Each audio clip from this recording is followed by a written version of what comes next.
When John Wayne, the towering figure of American westerns and Hollywood royalty, passed away in 1979, the world mourned not just the death of a man, but the end of an era. Yet behind the rugged persona, the steely glare, and the cowboy hats, was a savvy businessman who had quietly amassed a fortune so large that even decades after his death, his family remained staggeringly wealthy, and the empire he left behind has only grown with time, shocking even the most seasoned Hollywood estate analysts who underestimated the depth and complexity of the Wayne legacy. Because John Wayne wasn't just acting in films, he was producing them, owning the rights to many of them, investing in land, ranches, oil, cattle, and even marine biology research, all under the radar of the public eye, who saw him only as the star of The Searchers, True Grit, or Stagecoach. And while the average fan remembers him riding across dusty plains or delivering gravel-road one-liners, what many don't know is that Wayne had an empire of production companies, landholdings, and intellectual property assets that were so well organized that his estate, even at the time of his passing, was estimated to be worth around $7 million,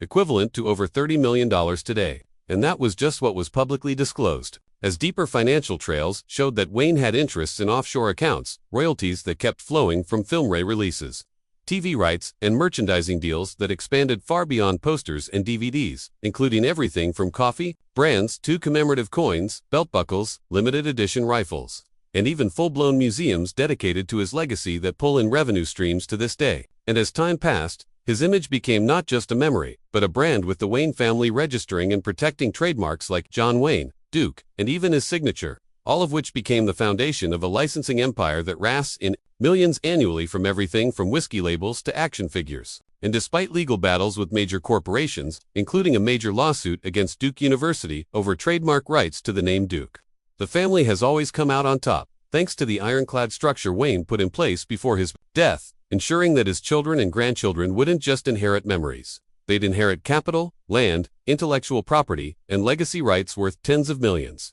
And what's even more staggering is how diversified his portfolio was, including properties in Arizona, California, and Mexico, shares in oil drilling ventures, and long-term investments in cattle breeding and agriculture. Not to mention his strategic friendships with politicians, business tycoons, and even military brass who helped him secure advantageous deals in the post-war boom years of the 1950s and 60s. And while Wayne's on-screen persona was that of a straight shooter and blue hero, off-screen he was meticulous about finances, often demanding back-end deals instead of upfront paychecks, which meant that as films like The Alamo or The Green Berets continued to circulate, so did checks to the Wayne estate. And his children, particularly Patrick Wayne and Ethan Wayne, have used that momentum to further the brand, launching licensing deals, partnerships with apparel companies, collaborations with firearm manufacturers, and foundations that both preserve his legacy and continue to build wealth in his name. So much so that the John Wayne Cancer Foundation, initially formed to honor his final battle with stomach cancer,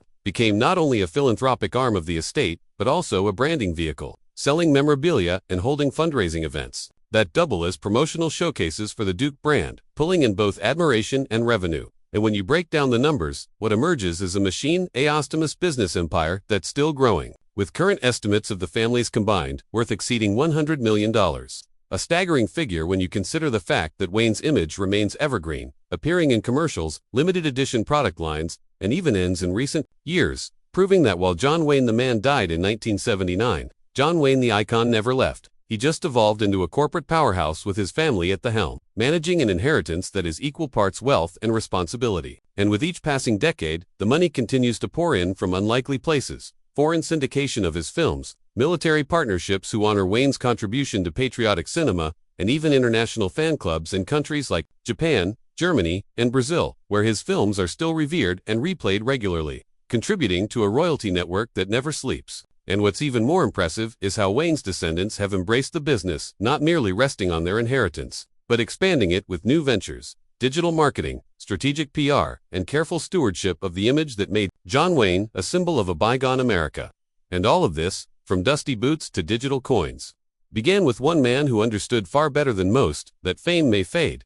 but ownership endures. And as time marched on and the cultural tide shifted, Wayne's enduring appeal only deepened, turning him into more than just a screen legend. He became a symbol, a myth woven into the fabric of American history. And his family, recognizing this, began treating his legacy like a timeless franchise, investing not only in physical memorabilia, but also in media projects, digital restoration of his old films, VR experiences of classic shootouts, and collaborations with major studios to re-release remastered editions of his most iconic works, all under the vigilant oversight of the Wayne estate legal team, who meticulously ensured that no one profited from the Duke's image without paying licensing fees. And this hypervigilance paid off as deals were struck with Amazon, Netflix, and even streaming services in Asia to showcase his catalog, opening up revenue channels from territories that were never fully tapped during Wayne's lifetime. And this expansion meant that while most Hollywood estates stagnate or fall victim to infighting, the Wayne family estate only grew stronger, unified by their patriarch's vision and a financial roadmap he had laid out with shocking foresight, one that included trusts, shell corporations, real estate portfolios, and diversified investments that not only survived but thrived during multiple recessions and market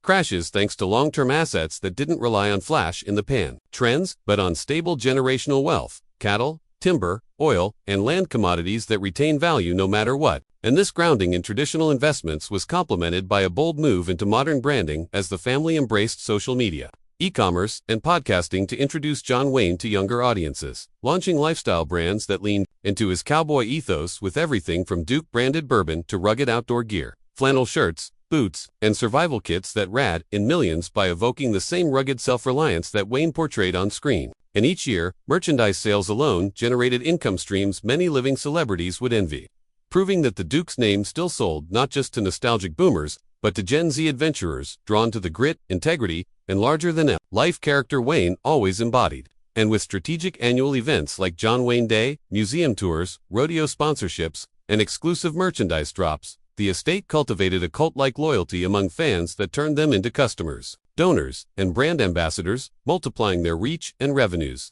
And in many ways, what John Wayne built was ahead of its time, a vertically integrated persona, content library, product suite, and philanthropic structure that functioned like a modern-day conglomerate, all stemming from one man who once rode a horse across Monument Valley. And while his contemporaries faded into cultural obscurity, Wayne's brand not only endured, but exploded precisely because his family didn't treat it like a memory, they treated it like a mission. And this mission continues to this day, with Ethan Wayne spearheading many public efforts to reintroduce his father's films to younger audiences, partnering with educators, veterans organizations, and Western heritage foundations to make sure that the Duke remains a part of the American story, not just as a man, but as an idea, the idea that grit, loyalty, and individualism still matter, and that the values Wayne stood for could outlast any cultural shift, political storm, or digital trend. And while many celebrity families crumble under the weight of inheritance, lawsuits, and internal rifts, the Wayne family stands as an outlier. A well-run dynasty that understands brand stewardship as well as any Fortune 500 company.